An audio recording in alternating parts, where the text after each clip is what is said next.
Hello and welcome to Pickleball Therapy, the podcast dedicated to your pickleball improvement. We are all about helping you achieve your pickleball goals with a focus on the mental part of your game. No matter what you're trying to accomplish in Pickleball Therapy is here for you. My name is Tony Roy. I am your host, and it's a pleasure to be with you here for this episode. Last week, we talked some practicality, right? We talked about what do we do in open play when we are partnered with a player who may create a little bit of an imbalance on the court in terms of being a quote-unquote weaker player on the court and being targeted. How do we deal with that? If you didn't have a chance to check that one out, go back and check that one out. Give you some tips on how to deal with those situations. And it's not all hope isn't lost when you're playing in an imbalanced situation out there.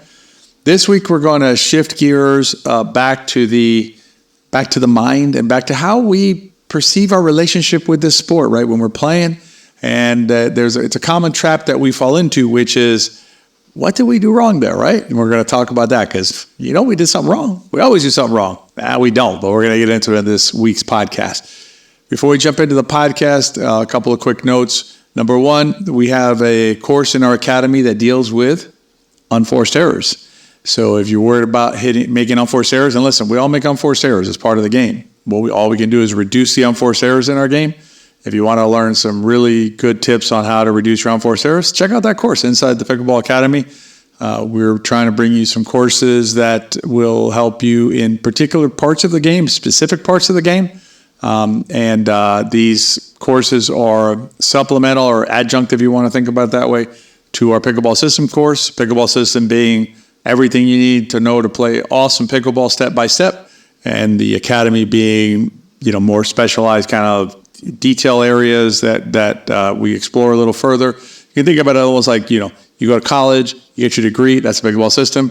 You want to go get a PhD course or a master's degree or something like that, you can go check out courses inside the academy, and unforced errors is no exception. So you can check that one out at betterpickleball.com. And if you have a second, it really helps us out if you rate and review the podcast. If you've already done it, we appreciate it. If you haven't done it yet, take a minute. If you have a moment of your time to rate and review it, it really helps us reach other players who, just like you, may benefit from hearing the words in our podcast. All right, let's dive into the subject this week, which is, I kind of like the title of it, right? So, what you did wrong, right? Because you certainly did something wrong, right? I mean, that's how we're always seeing things out there. And I'll tell you a funny story a funny educational story, right? That learning story that happens in every camp that we teach. We're in our Tampa camps right now, and if you're ever interested in one of our camps, this year we're going to have more camps than we did last year. We're doing some camps in Folsom. I know we have some camps in Tahoe, obviously, and there may be some other ones out there. We'll see. But right now, those are the ones that you have available to you. You can go check that out at betterpickleball.com. But what happens at all our camps is we'll have a coach play session on day 2. And coach play means, we give instructions. We play very controlled, deliberate games that are intended to teach the subject that we're working on, right? To focus on that and to see how players are doing with it. And CJ, myself, and the Better Pickleball coaching team will walk around and assess, right, what's going on and give feedback. So what'll happen is towards the end of day 2, I'll walk around and I'll see a situation where the play was awesome, right? I mean, it was nice rally, good rally, 10, 12, 13, 14 shots, rally ended, right? All rallies have to end. And I'll walk onto the court and I'll bring everybody to the net. By then, the campers already know that that's part of the process. So I'll come out to the court, everybody comes up to the net, and I'll just ask open-ended. I'll say, all right, what went wrong there? What happened, right? And it's almost without exception, I should say, that all 4 players on the court they look at me and they're like, what did I do wrong? So their initial reaction, right, of all 4 players is, I did something wrong. I wonder what Coach Tony's going to tell me I did wrong in that rally. And it's an interesting psychology, right, that all 4 players are thinking that each one of them must have done something wrong, right? Because of course they did. The rally ended and some mistake was made. In those situations, what I'll tell the students is nobody did anything wrong. Everything was fine. Rally ended, right? So, certainly someone missed a shot or there was a put away or something, right? But that doesn't mean that somebody had to do something wrong. And it's a framing kind of a thing, right? It's trying to always find fault in what we do and how we play. And I'm here to tell you that many times when you think that you did something wrong, you may not have done anything wrong. Okay. Now, I'm not saying that you're not going to make mistakes. Okay. That'd be silly. And part of this process is accepting that mistakes are part of the game, and we're going to commit mistakes. And I'm going to talk about those in a second and give you some tips on how to process that information when you do make a mistake. But I want you to start from the premise that oftentimes when you're thinking, I did something wrong or I made a mistake, it's a decent chance that you did not, in fact, make a mistake or do anything wrong. Okay? And in these situations that I'm describing to you at the camps, these are situations where there's nothing to point out to any player. Everybody battled, everybody did their jobs, the rally just ended. Yet all four players, for a lot of times, sometimes it's three, but oftentimes all four are sitting there going, okay, I know I did something wrong. I'm sure I did something wrong. And so there's this negative tendency or negative bent to it immediately. And that's something that can be damaging, because if you're always looking for something wrong, that you did something wrong every rally, it's just really difficult to play that way, right? And to have a good time. So start from the premise that did I really do something wrong there or not? And I'm going to give you an easy example of one that's oftentimes not something you did wrong. And that is when you say to yourself, I needed to have my paddle ready. And I'll give you a quick real life example that happened a week ago when I was playing in a group. Good players, all 4 or 5 plus players, solid group. And there was our opponents popped the ball up. One opponent popped the ball up, and the other opponent got smashed, got obliterated by my partner. Just smashed the ball and won the rally against the other, not the player who popped it up, but the partner. And the partner's reaction was, I needed to have my paddle ready. I got to have my paddle ready. He kept on, like he was upset at himself. And so me and my partner look at him and go, man, it had nothing to do with you. that was a slam ball at, point blank range. And even his partner was like, you didn't do anything wrong. I fed him a pop-up and put it away. But the instant reaction of the player who got slammed was, I needed to have my paddle ready. That's a really easy one. That's almost like it's almost like a trap plant. I don't know. Now I'll get into gardening, but we're attracted. It's just so easy to conclude that, right? That I should have my paddle ready because I missed the shot coming my way, even though it was getting slammed at me at 700 miles an hour at point blank range by a player. I had nothing to do with the situation that created that, but it's my fault because I didn't have my paddle ready. So that's an easy one to really question yourself. If, whatever you say, I need to have my paddle up, I need to have my paddle ready. Was that really the reason? So, give yourself a break. Give yourself a little bit of a break here when you think you might have made a mistake.